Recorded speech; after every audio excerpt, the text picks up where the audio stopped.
Of the dozen or so books in English on the 84 Mahasiddhas, the abstract topic of the 84 Mahasiddhas, some of these are actually translations of the Sanskrit and then later translations from the Tibetan.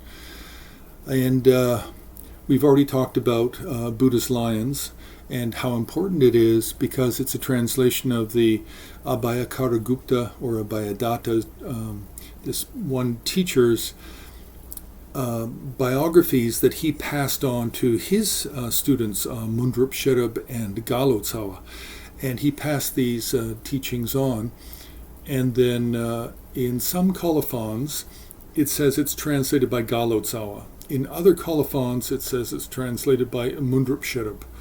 So there's some confusion, and it really needs to be looked at a little bit more carefully as to who really did the translation.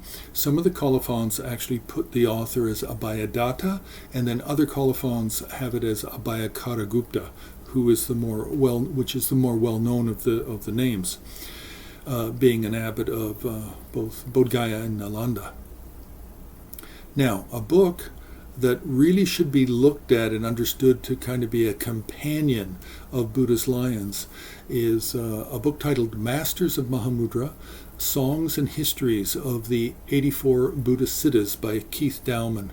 This book, I believe, came out in 1985, and I think it came out through SUNY, State University of New York Press. This is an excellent study of the same text as the Buddha's Lions. They're both using the Abhayadatta, Abhayakaragupta.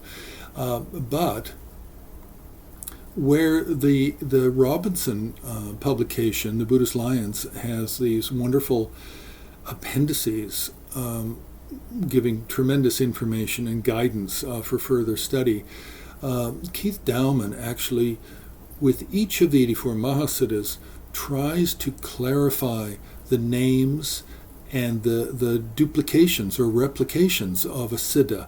Was there more than one siddha with that name? Are we talking about multiple people that have been conflated into one hagiography, or are we talking about a one true person?